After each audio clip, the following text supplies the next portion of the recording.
ओम नमः सिद्धेभ्यः।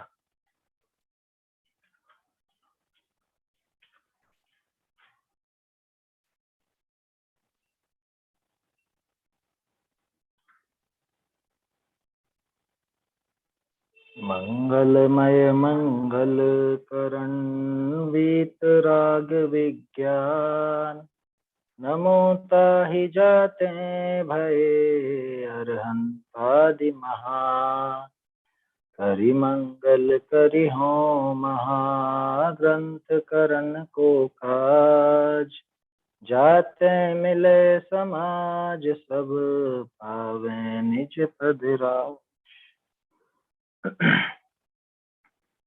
सत्ता स्वरूप ग्रंथ पर अपनी चर्चा चल रही है और यहाँ पे अब बात चल रही है कि वास्तव में प्रमाण से ही अपने इष्ट की सिद्धि हो सकती है, अप्रमाण से इष्ट की सिद्धि नहीं हो सकती।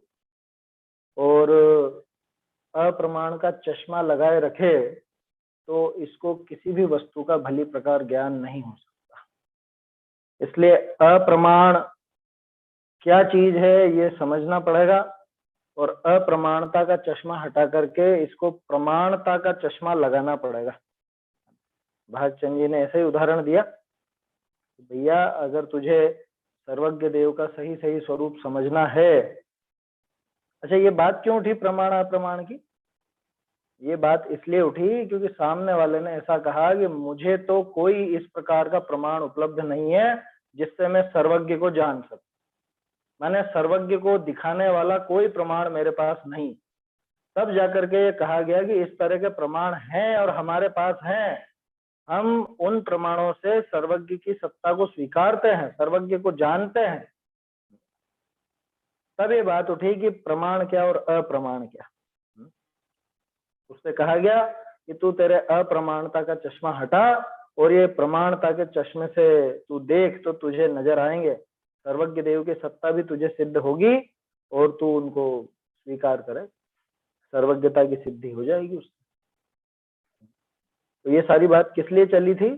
ये सारी बात इसलिए कि हम जो सच्चे देव के भक्त कहलाते हैं, हम जो जिनेंद्र देव की पूजा करते हैं, भक्ति वंदना आदि करते हैं, तो कहीं उनका स्वरूप भी हमको ख्याल में है या नहीं?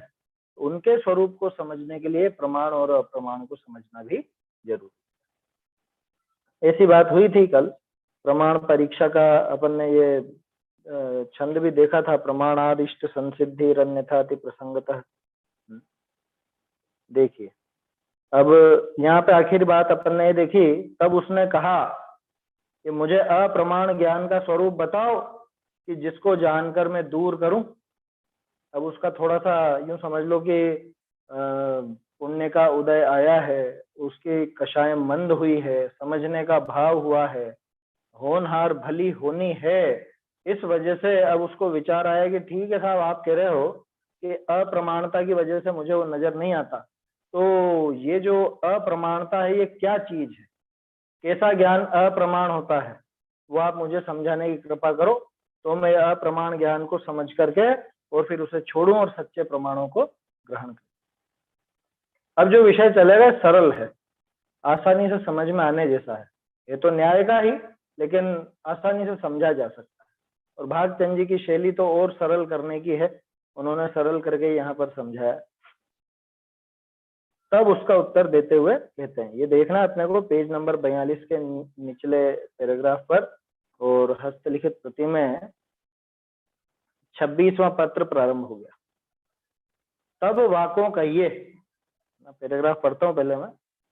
जो जिस ज्ञान करी वस्तु का स्वरूप अयथार्थ भासे, ताका नाम अप्रमाण ज्ञान है।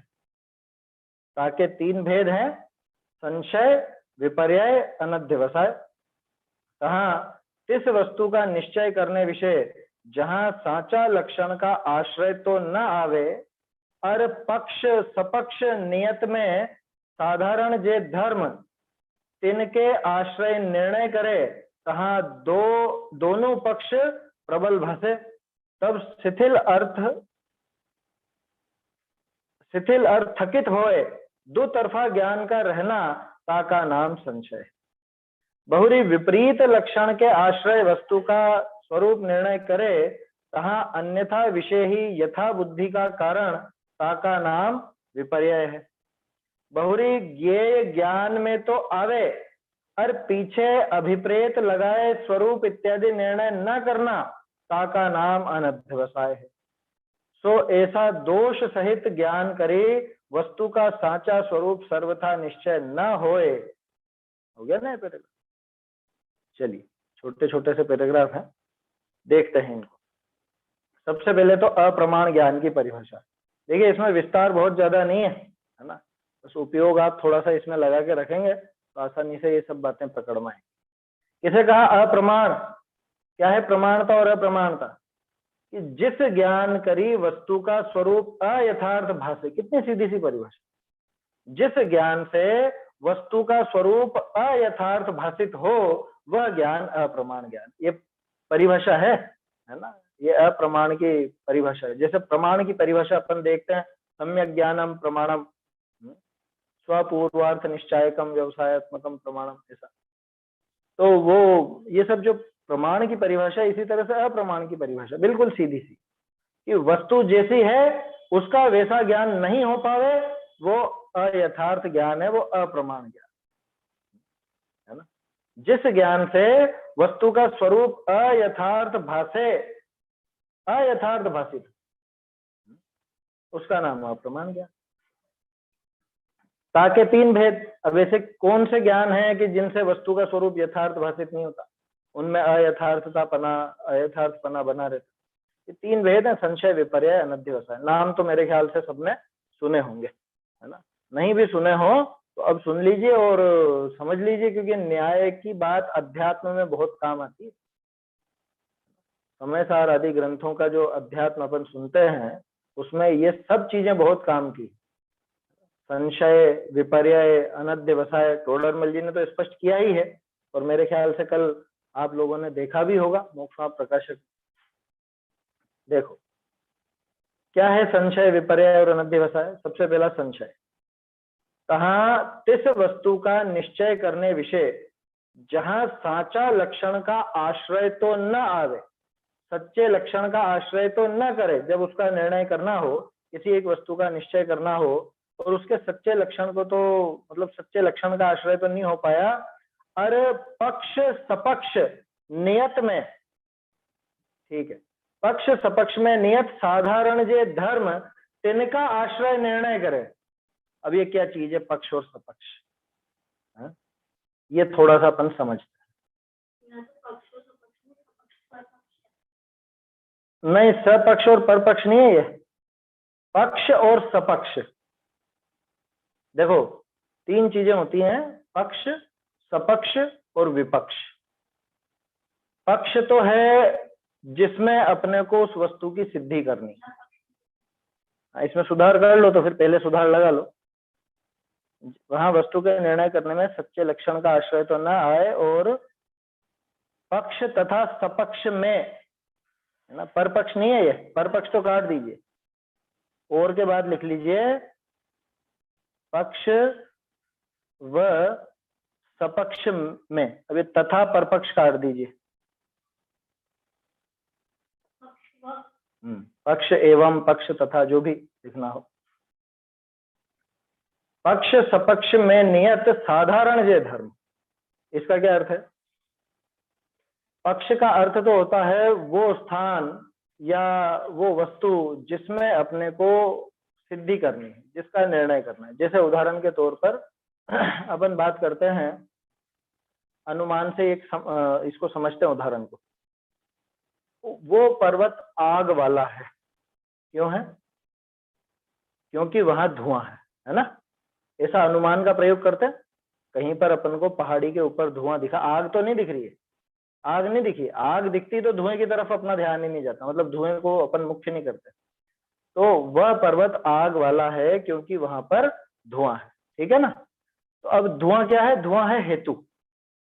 धुएं को वहां पे कहेंगे हेतु, साधन, ठीक है। साध्य क्या है? किसकी सिद्धि करनी है? नहीं, न तो आग की सिद्धि करनी है, न पर्वत की सिद्धि करनी है, बल्कि पर्वत पर आग की सिद्धि करनी है। बात समझ में आ रही? पर्वत तो है ही, आग भी होती है, आग सिद्ध नहीं करनी है आपको, आग पर्वत पर लगी है ये सिद्ध करना, दोनों में अंतर है ना।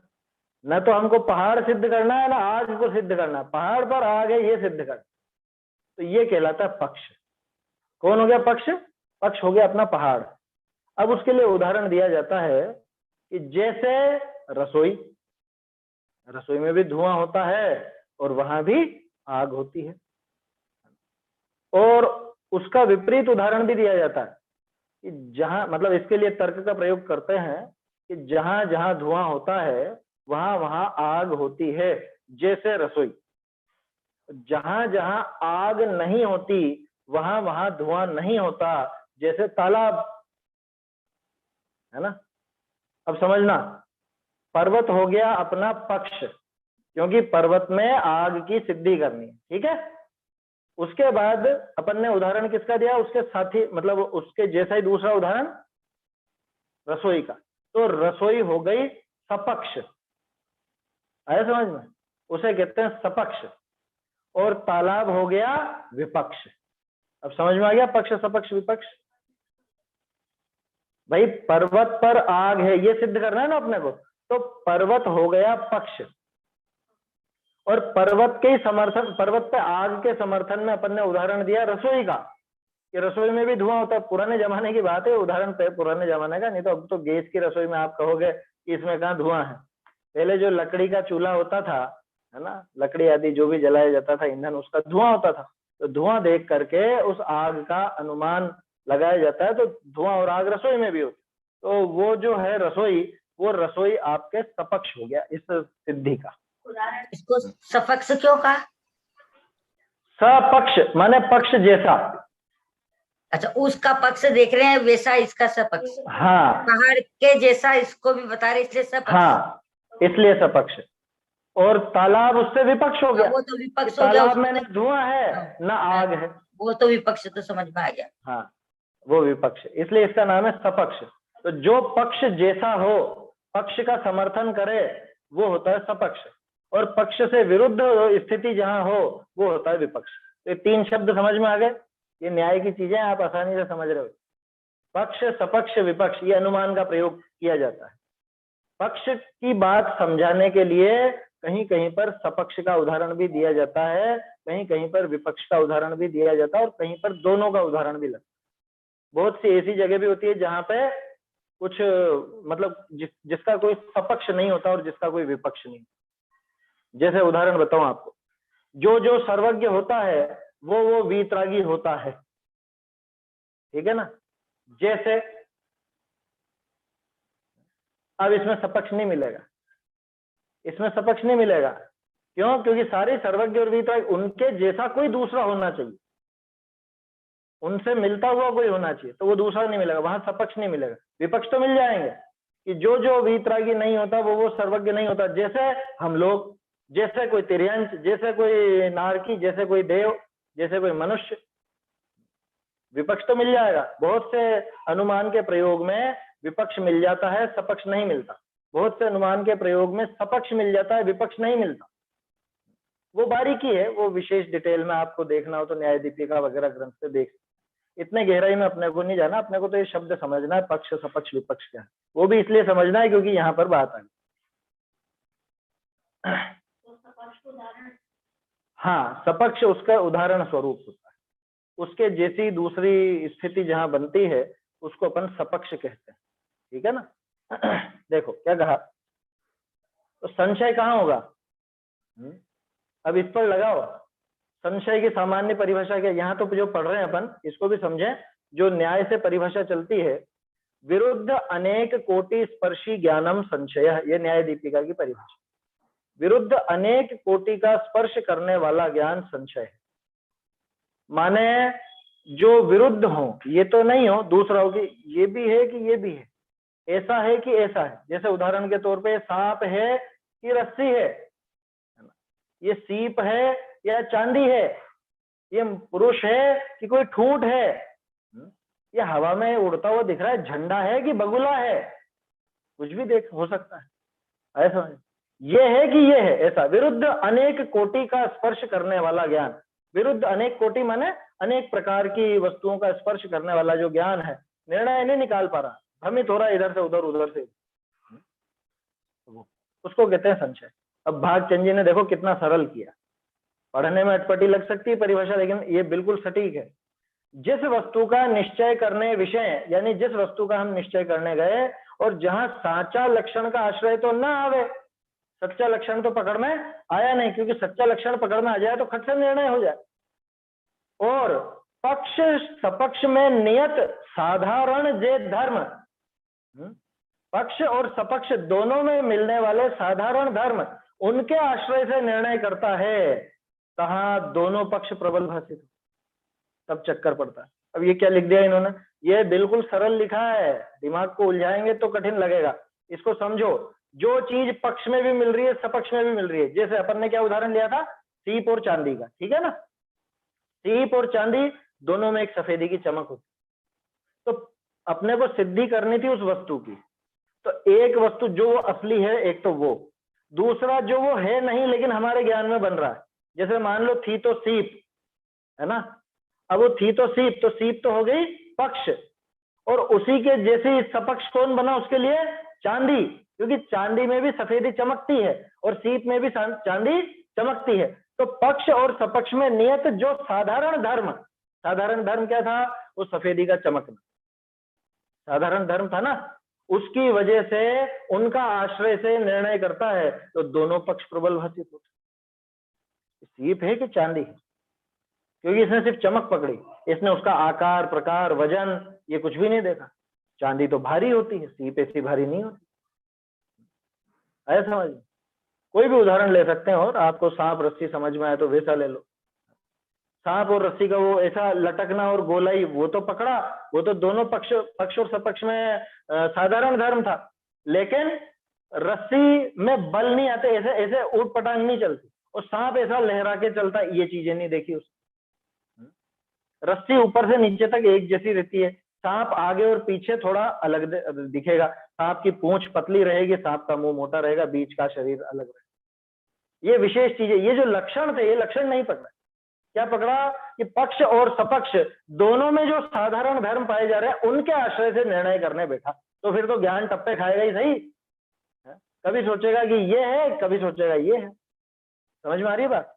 पक्ष सपक्ष में नियत साधारण जे धर्म, तिनके आश्रय निर्णय करे, कहा दोनों पक्ष प्रबल भाषा, नहीं सांप भी हो सकता है, या रस्सी भी हो सकती है, सीप भी हो सकती है, चांदी भी हो सकती है, क्योंकि ये सिर्फ अभी तक उसकी चमक ही देख रहा है, या उसकी वो जो आकार है वही देख, समझ में आ रही बात। और भी आप प्रयोग कर सकते हो, तरह तरह के उदाहरण देख सकते हो, बगुले का बगुला झंडा, या पुरुष ठूंठ है, कोई दूर ऐसा ठूंठ हो, वो पेड़ हो जिसमें पत्ते वत्ते नहीं हो, और बस ऐसे ऐसे ऐसे हाथ करके, मतलब जैसा आदमी खड़ा होता है इस तरह से दो डालियां निकली हुई हो, और शाम के धुंधलके में ऐसा कुछ नजर आए, समझ हो जाए, कोई बड़ी बात नहीं, खुद के बाल लंबे हों और पीछे थोड़ा सा ऐसा लगे कि मच्छर है कि बाल है, उसमें क्या बड़ी बात, तो लंबे बाल वालों को तो ये समझ में आ जाता। देखो, पक्ष सपक्ष में नियत साधारण जो धर्म, तिनके आश्रय निर्णय करे, देखो इन्होंने पूरा खुलासा कर दिया संशय का। क्या बात हुई संशय में, कि जिस वस्तु का निश्चय करने विशेष साचा लक्षण का आश्रय तो न आवे, सच्चा लक्षण तो नहीं पकड़ता, ये पहली बात। ऐसी परिभाषा संशय की आपको कहीं और नहीं मिलेगी, मुझे खुद को पढ़ के बहुत मजा आ गया, क्योंकि सामान्य पन्ने अपन परिभाषा पढ़ता है, दो कोटि का स्पर्श करने वाला ज्ञान संशय, विरुद्ध दो कोटि। अब क्यों है, कैसे है, ये खुलासा थोड़ी ना हुआ, ये खुलासा इन्होंने किया भागचंद जी, हो सकता है किसी और न्याय ग्रंथ में भी हो, है ना, लेकिन भागचंद जी ने सब सामने प्रस्तुत किया। क्या हुआ कि जहां सच्चे लक्षण का आश्रय तो नहीं लिया, किसका आश्रय लिया, कि जो साधारण धर्म था, जो कि पक्ष में भी मिल रहा था और सपक्ष में भी मिल रहा था, उसके आश्रय से निर्णय करने बैठा, तो दोनों पक्ष इसको प्रबल भाषित होते हैं, दोनों के दोनों पक्ष इसको मजबूत नजर आते हैं। इसको ऐसा लगता है कि हाँ ये भी हो सकता है और ये भी हो सकता है। अब फिर क्या होता है, तब शिथिल और थकित होए दो तरफा ज्ञान का रहना ताका नाम संशय है। ये सबसे छोटी परिभाषा, दो तरफा ज्ञान का नाम संशय। लेकिन वो दो तरफा ज्ञान क्यों हुआ, उसका कारण ये उसकी डिटेल। क्या होता है कि जब वो साधारण धर्म को पकड़ करके और फिर निर्णय करने बैठता है तो निर्णय हो नहीं पाता, ज्ञान थकित हो जाता है, ज्ञान शिथिल हो जाता है। और जब शिथिल और थकित होता है कि अरे छोड़ो हटाओ, कहाँ परेशानी कर, तो ये दो तरफा ज्ञान बना होता है कि हाँ शायद ऐसा है, शायद ऐसा है। तो दो तरफा ज्ञान का बना रहना, उसका नाम संशय है।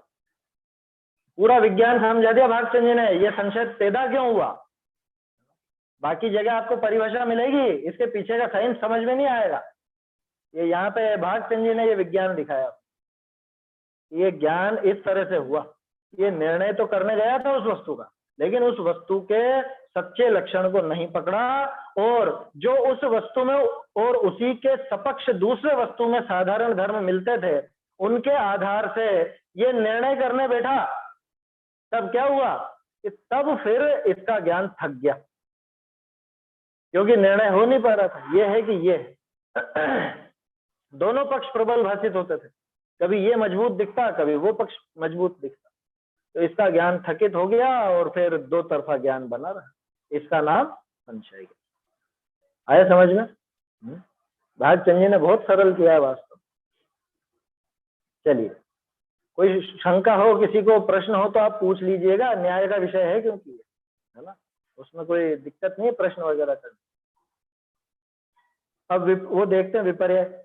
बहुरी विपरीत लक्षण के आश्रय वस्तु का स्वरूप निर्णय करे, तहाँ अन्यथा विषय ही यथा बुद्धि का कारण का नाम विपर्य है। ठीक है, क्या कहा, विपरीत लक्षण के आश्रय। अब क्या, पहले तो क्या किया था, ऐसा लक्षण पकड़ा था कि जो पक्ष और सपक्ष दोनों में मिल रहा।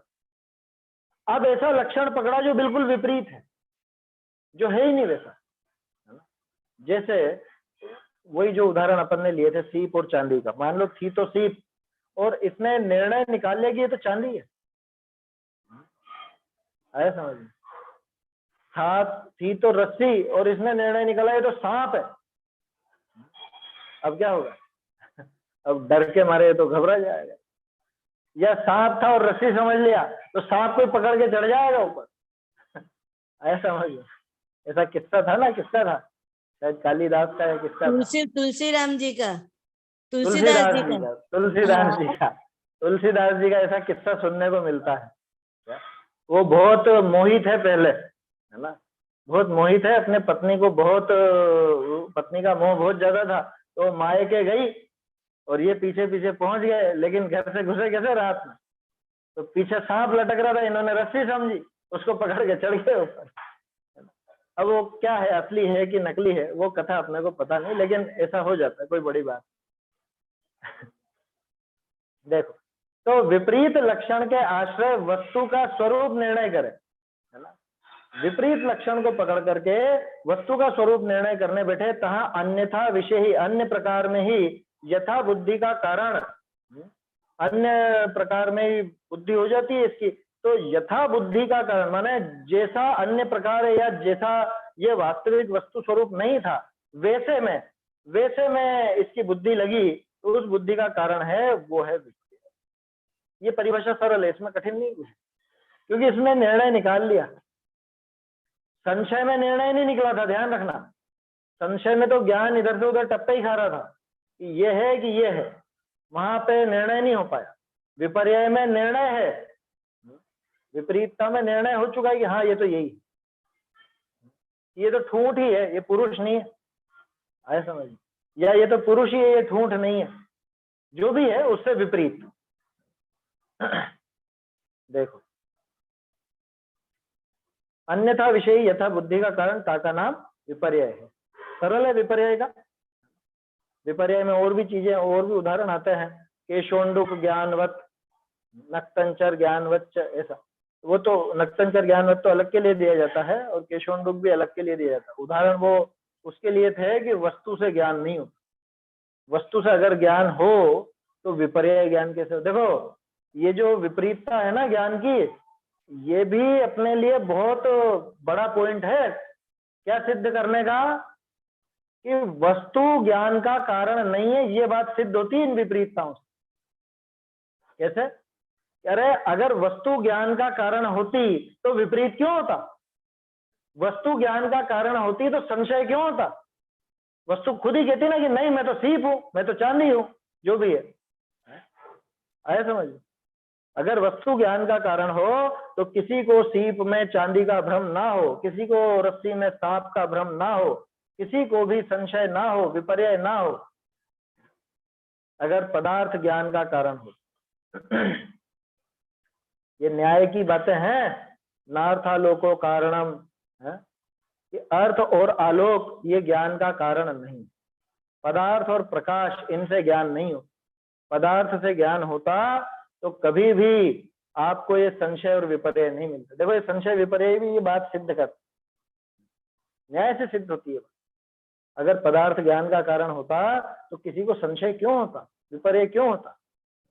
तो वस्तु खुद ही अपना परिचय दे देती, उसको वो करा देती क्या। अब तीसरा अनध्यवसाय। बहुरी ज्ञेय ज्ञान में तो आवे और पीछे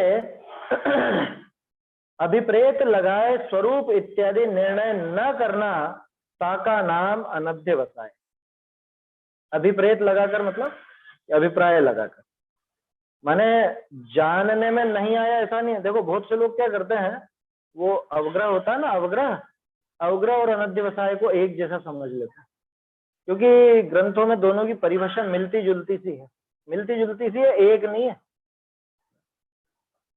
अवग्रह में तो क्या है कि सबसे पहले दर्शनोपयोग जो हुआ, दर्शनोपयोग में सत्ता का ग्रहण हुआ वस्तु का, उसके बाद ये वस्तु है, ऐसा जो पहला ग्रहण होता है ज्ञान का, उसका नाम है अवग्रह। जैसे शास्त्र में उदाहरण आता है, ये पुरुष है, ये जानापन, ये अवग्रह। इसके बाद जिज्ञासा हुई, ये पुरुष उत्तर का है कि दक्षिण का है, ये जिज्ञासा हुई, इसका नाम है ईहा। फिर उसके कुछ लक्षणों से देखा अपन ने, इसका बोल चाल और रंग ढंग तो कुछ दक्षिण जैसा दिख रहा है, ये अपने यहाँ का नहीं दिख रहा, वो अवा है। और फिर कालांतर में नहीं भूलना कि ये तो दक्षिण का ही है, वो धारणा, ठीक है। तो ये अवग्रह यहाँ वाय धारणा तो खैर वो अभी अपना विषय नहीं है, अपनी बात तो अवग्रह पे थी। अवग्रह में क्या देखा था, ये पुरुष है, कुछ है ऐसा, है ना। तो जो पहला ग्रहण हुआ है वो अवग्रह है। और ये अनध्यवसाय क्या है, अनध्यवसाय में जानने में तो आया, कितना जानने में आया, बस उतना ही जितना अवग्रह में था उतना ही जानने में आया, लेकिन आगे ज्ञान का प्रयास ही नहीं किया। और होगा कुछ करके, वहां जैसे उसका उदाहरण देते हैं, किमित आलोचन मात्र इति अनध्यवसाय। कुछ है, चलते हुए आप नंगे पैर चल रहे थे और पैर में कुछ हल्का सा चुभा, ऐसा नहीं चुभा कि बहुत दर्द हुआ हो, लेकिन हल्का सा कुछ ऐसे कंकरीली या कुछ पथरीली सी जमीन थी, रफ था कुछ एरिया, अब वहां पे आपको हल्का सा कुछ ऐसा लगा, तो आप क्या विचार करने बैठते हो, क्या था वो, प्लास्टिक का टुकड़ा था कि कांच था कि कांटा था कि क्या था, नहीं बैठे, होगा कुछ है करके निकल गई, ऐसा। तो उसको कहते हैं अनध्यवसाय। मैं तो सीधी सी परिभाषा इसकी ये जानता हूं, अध्यवसाय माने ज्ञान का प्रयास, ज्ञान का प्रयत्न, और सरल भाषा में कहूं तो जानने की कोशिश। जानने की कोशिश का नाम अध्यवसाय है ना। वो अभिप्राय वाला मत लेना, विपरीत अध्यवसान और वो मत लेना। यहाँ पे अपन ज्ञान की बात कर रहे हैं, श्रद्धा की तरफ मत ले जाना। अध्यवसाय माने ज्ञान की कोशिश, जानने की कोशिश, और अनध्यवसाय माने जानने की कोशिश ही नहीं करना, क्यों होगा, क्या करना होगा, जो होगा, जानने का प्रयास ही नहीं करना, वही बात है। यहाँ भी क्या कहा, ये ज्ञान में तो आवे, वो जो चुभा था वो आपके ज्ञान में तो आया था, लेकिन अब विशेष जानने की कोशिश ही नहीं की। पीछे अभिप्रेत लगाए स्वरूप इत्यादि निर्णय न करना, अपना अभिप्राय लगाकर, यानी उपयोग उधर लगा करके, अपने उपयोग को उधर लगा करके निर्णय नहीं करना, उसका नाम अनध्यवसाय है। माने जो वस्तु जानने में तो बहुत सारी चीजें आती है, लेकिन उसका किसका हम प्रयास करते हैं। आप सड़क पर जाते हो आप 100 कदम भी नहीं चलते हो, उसके अंदर आपके 5-10 दुकानें निकल जाती, और उन 5-10 दुकानों पे ऐसा नहीं कि आपकी निगाह नहीं गई हो या कुछ जानने में नहीं आया हो। जाने कितने आपको होर्डिंग दिखेंगे, जाने कितने आपको जाने क्या क्या चीजें दिखेंगी। कपड़े की दुकान है तो वो साड़ियां भी लटकी हुई दिखेंगी, और कपड़े भी लटके दिखेंगे। आजकल तो डमी भी रहते हैं, वो डमी भी दिखेंगे। लेकिन आप सीधे निकल जाते हो, आपको याद भी आती है कि क्या कपड़ा पहन रखा था उसने, कौन से रंग का पहन रखा। क्यों? उस संबंध में ज्ञान चलाया ही नहीं, कोशिश ही नहीं की जानने।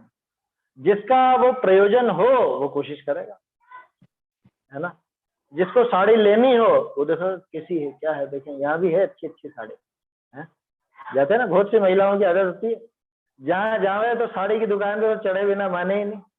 क्या आया समझ में कि देखे भैया बताना कैसी, वैसे लेनी तो नहीं, फिर भी देख तो आवे, और वो देखने में पूरी दुकान टटोल लेते होता है ना ऐसा। खैर है ना, उससे अपने को कोई समस्या नहीं है, जहाँ भी जाओ वो जो करना है सो करो। यहाँ तो बात यह है कि अनद्य व्यवसाय कैसा होता है ये समझना। रास्ते में अरे आप इधर से इधर निगाह घुमाओ, आपके कमरे में ही आपको जाने क्या क्या चीजें दिखेंगी, लेकिन हर एक वस्तु पर हमारा उपयोग नहीं जाता। तो उपयोग को वहां नहीं लगाना, उपयोग में उसका निर्णय नहीं करना, ये अनद्य व्यवसाय। तो अनद्य व्यवसाय हमारे भी हो रहा है क्या कि हाँ, अप्रयोजन भूत के विषय में अनद्य व्यवसाय रहे, कोई दिक्कत नहीं है, वो तो होना ही चाहिए। क्या अप्रयोजन भूत वस्तु के विषय में अनद्य व्यवसाय तो होना ही चाहिए, ये कह रहा हूं मैं। और जो प्रयोजन भूत वस्तु है उसके संबंध में अनद्य व्यवसाय सबसे खतरनाक, वहां अनद्य व्यवसाय बिल्कुल नहीं होना चाहिए। प्रयोजन भूत वस्तु कौन कौन सी, एक बार फिर दोहरा ले, बहुत दिन हो गए। तोडरमल जी ने 5 बातें बताई थी ना, कौन सी बातें थी? हाँ, मोक्ष मार्ग की प्रयोजन भूत है, देव शास्त्र गुरु, सबसे पहले तो देव शास्त्र गुरु, और आत्म तत्व, फिर रत्नत्रय, है ना, और आपा पर, और मुझे हितकारी और अहितकारी भाव। ये 5 बातों के संबंध में अनद्य व्यवसाय सबसे खतरनाक। इन 5 चीजों के संबंध में अनद्य व्यवसाय रहे तो जीव बहुत दुखी होता रहे, है समझ में। ये तोडरमल जी ने निकाल के दी है 5 चीजें, भागचंद जी ने भी 257 पेज है, 257 पेज पर देखिए, है ना। इसको कहते हैं अध्यवसाय। ये जानने की कोशिश, ये जिज्ञासा और ये जानने की रुचि होना, ये अध्यवसाय। और हम ये जैसे आपने नोट कर रखा है, ये बहुत अच्छी चीज है, ये ऐसी बातें तो नोट करके रखनी चाहिए। 257 पेज है, जिनको नोट नहीं है तो नोट कर ले। क्या तोडरमल जी ने वहां पे खुलासा किया, 7वें अधिकार का प्रकरण है, देखिए। ये ज्ञान में तो आवे, और पीछे अभिप्रेत लगाए स्वरूप इत्यादि निर्णय न करना, ताका नाम अनद्य। वहां पे अपना उपयोग लगा करके जानने की कोशिश ही नहीं करना, जानने का प्रयास ही नहीं करना, उसका नाम अनद्य व्यवसाय। प्रश्न क्या किसी का? कुछ माइक चालू हुआ? चलिए कोई बात नहीं। तो ऐसा दोष सहित ज्ञान करी वस्तु का साचा स्वरूप सर्वथा निश्चय न होए। ऐसे दोष जब तक बने रहेंगे तब तक वस्तु का सच्चा स्वरूप का निश्चय नहीं होगा, सर्वथा नहीं होगा। कोई सोचे कि नहीं नहीं थोड़ा बहुत तो हम कुछ जान लेंगे, इस अपेक्षा तो इस अपेक्षा, अरे काई की अपेक्षा लगाए। ये 3 दोष अगर बने हुए हैं तो ये पक्का मानना है कि वस्तु स्वरूप का निर्णय नहीं हो सकता, वस्तु स्वरूप का सच्चा निश्चय नहीं हो सकता, ये पक्की बात है। सर्वथा न भाते, सर्वथा उसका निश्चय न हो, कहाँ वह कहे। अब देखो उसका बहाना, जो सर्व वस्तु का साचा स्वरूप तो केवल ज्ञान बिना सर्वथा न भाते। कहते हैं केवली बिना सर्व का ज्ञान मिथ्या ज्ञान ही है। प्रश्न समझ में आया कि भाई सबका सर्वथा सच्चा स्वरूप तो केवल ज्ञानी को भाषित होता है। उसने सर्वथा शब्द को पकड़ा, भागचंद जी ने जो सर्वथा का प्रयोग किया ना, उसने उस सर्वथा को पकड़ लिया कि सर्वथा सच्चा स्वरूप तो सिर्फ केवल ज्ञानियों को भाषित होता है, और जिसके केवल ज्ञान नहीं हो तो उसको भाषित नहीं हो सकता। कहते हैं केवली बिना सर्व का ज्ञान मिथ्या ज्ञान ही। अभी उसने नई युक्ति निकाली कि केवल ज्ञानी के बिना तो सबका ज्ञान झूठा ही है साहब।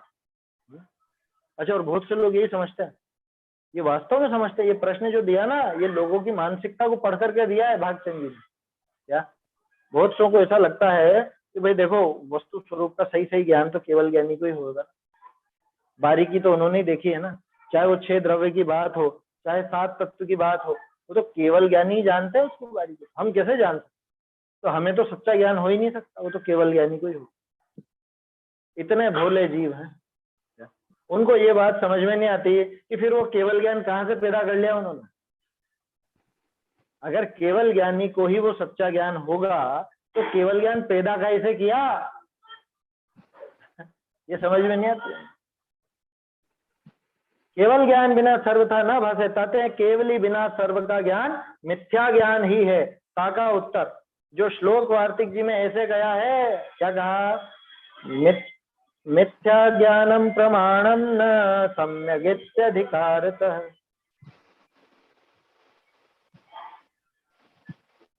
यहाँ पे आधा छंद और दिया था, तथा तत्र प्रमाणता। मिथ्या ज्ञानम प्रमाणम न सम्यगित्यधिकारतः तथा तत्र प्रमाणता। ये इतना सा इन्होंने और पद दिया, पूरा पद नहीं दिया, कोई बात नहीं। का अर्थ देखो, इसको पढ़ लेते, समझ लेते हैं पहले। मिथ्या ज्ञानम प्रमाणम न, ये तो सीधी सी बात है कि मिथ्या ज्ञान प्रमाण नहीं होता। समझ में आ रहा होगा, कोई कठिन नहीं है। मिथ्या ज्ञान कभी प्रमाण नहीं होता। कौन सा मिथ्या ज्ञान? ये 3 दोष सहित जो ज्ञान है वो मिथ्या ज्ञान है। मिथ्या ज्ञान की परिभाषा आ गई थी ना पहले ही, अप्रमाण ज्ञान की परिभाषा, वही मिथ्या ज्ञान की परिभाषा कि जिस ज्ञान से वस्तु का स्वरूप अयथार्थ भाषित हो, वस्तु का सही सही स्वरूप भाषित ना हो, वो अप्रमाण ज्ञान है, वो मिथ्या ज्ञान है। तो मिथ्या ज्ञान प्रमाण नहीं होता। सम्यक इत्यधिकारतः, इस सम्यक, इस अधिकार माने सम्यक ज्ञान में उस प्रमाणता का अधिकार होने से मिथ्या ज्ञान में प्रमाणता का अधिकार नहीं होगा। इतनी सीधी सी बात। ये वाक्य समझ में आया नहीं आया? मिथ्या ज्ञान प्रमाण नहीं हो सकता। क्यों? क्योंकि सम्यक ज्ञान के पास प्रमाणता का अधिकार है। तो ये क्या बात हुई? सम्यक ज्ञान के पास प्रमाणता का अधिकार है तो मिथ्या ज्ञान के पास भी तो हो सकता है। ये नहीं हो सकता, क्योंकि दोनों विरोधी पार्टी के हैं। इसको ऐसे समझो, अभी कांग्रेस का राज नहीं चल रहा है। क्यों? क्योंकि अभी बीजेपी का राज चल रहा है। बात समझ में आ गई? अभी सत्ता बीजेपी के पास है, इसलिए कांग्रेस का राज नहीं चल रहा। कि क्यों? ये भी तो हो सकता है कि बीजेपी का भी राज चले और कांग्रेस का ऐसा नहीं हो। दोनों विरोधी दल है। ठीक है, सही, ये भी विरोधी दल की बात। मिथ्या ज्ञान प्रमाण नहीं है क्योंकि सम्यक ज्ञान को उसका अधिकार। सम्यक ज्ञान के पास प्रमाणता का अधिकार होने से मिथ्या ज्ञान में प्रमाणता हो ही नहीं सकती। मिथ्या ज्ञान अप्रामाणिक ही रहता है। प्रश्न है क्या किसी को? चलिए, माइक बार बार चालू हो जाता है। देखिए, मिथ्या ज्ञान प्रमाण नहीं हो सकता है, सम्यक अधिकार। देखो अर्थ नीचे दिया है इसका। सम्यक ज्ञान प्रमाण है ऐसा शास्त्र में अधिकार होने से मिथ्या ज्ञान प्रमाण नहीं है ऐसा सिद्ध होता। सीधी बात है ना। सम्यक ज्ञान प्रमाण है जब ये कह दिया तो इसका क्या मतलब निकला? देखो वापस से वो सूत्र जो है वो याद रखो। अर्पिता अनर्पित सिद्धे। अर्पित वाक्य ये है कि सम्यक ज्ञान प्रमाण है, इसका अनर्पित क्या निकलेगा? कि मिथ्या ज्ञान प्रमाण नहीं है ना, यही तो निकलेगा। उससे उल्टा ले लो, सम्यक ज्ञान प्रमाण है, इसका अनर्पित माने नहीं कही हुई बात, छुपी हुई बात क्या है? कि मिथ्या ज्ञान प्रमाण नहीं है। सम्यक ज्ञान प्रमाण है ऐसा शास्त्र में अधिकार होने से मिथ्या ज्ञान प्रमाण नहीं है ऐसा सिद्ध होता है। केवल ज्ञान के अतिरिक्त अन्य ज्ञान अप्रमाण है ऐसा नहीं है। अब ये बात दूसरी आ गई। अभी तो बात कर रहे थे सम्यक ज्ञान प्रमाण है, मिथ्या ज्ञान प्रमाण नहीं है, ठीक है ना। प्रश्न क्या चल रहा था अपना? प्रश्न सम्यक ज्ञान मिथ्या ज्ञान के ऊपर नहीं था। प्रश्न था कि केवल ज्ञान के बिना तो सारे ज्ञान अप्रमाण होने चाहिए। केवल ज्ञान के बिना सारे ज्ञान मिथ्या होने चाहिए, ये कह रहा था सामने, मिथ्या होने चाहिए कि भैया मिथ्या ज्ञान अप्रमाण होगा, है ना, और सम्यक ज्ञान प्रमाण होता है। लेकिन इसका ये अर्थ बिल्कुल भी नहीं है कि जो केवल ज्ञान नहीं है वो मिथ्या है। बात समझ में आ रही है? केवल ज्ञान नहीं होना अलग बात है और अप्रमाण होना अलग बात। केवल ज्ञान ही प्रमाण है ऐसी बात नहीं है। बात तो यह कि सम्यक ज्ञान प्रमाण है, और सम्यक ज्ञान अकेला केवल ज्ञान हो ऐसा तो नहीं है, दूसरे ज्ञान भी सम्यक ज्ञान होता है। वो उसकी डिटेल यहाँ भी आगे आएगी। नहीं, पैराग्राफ बड़ा है और अपना समय भी होने वाला है, इसलिए इस पैराग्राफ को तो अपन कल ही देखेंगे। तो ये बात समझ में आ रही है? प्रश्न क्या किया है सामने वाले ने? प्रश्न ये चल रहा है उसका कि भाई वस्तु का सच्चा स्वरूप तो केवल ज्ञान के बिना सर्वथा हो ही नहीं सकता, और वस्तु का सही स्वरूप हो तो सम्यक ज्ञान है, और केवल ज्ञान के बिना दूसरा ज्ञान वस्तु का सही स्वरूप नहीं जान सकता, तो बाकी ज्ञान मिथ्या होने चाहिए। तो उससे कहा कि नहीं। क्यों नहीं?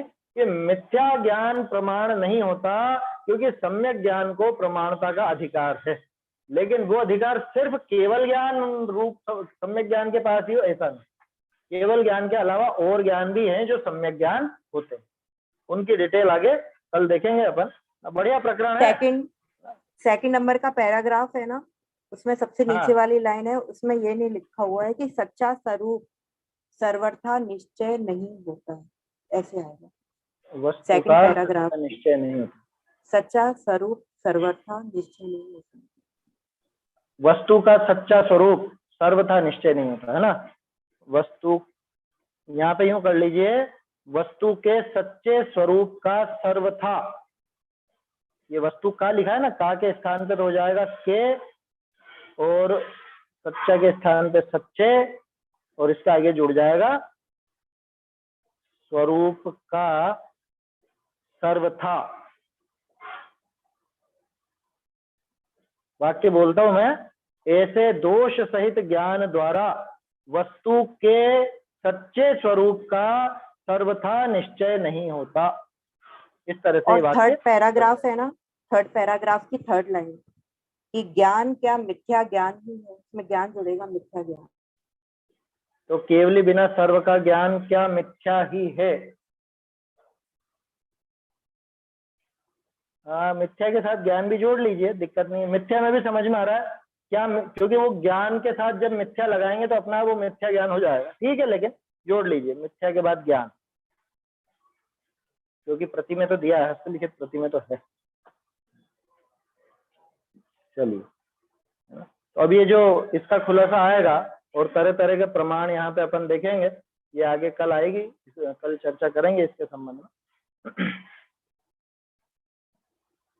निज निधि निज में बताई यह अनंत उपकार है, इसके लिए जिन वाणी माँ को वंदना शत बार है, वंदना शत बार।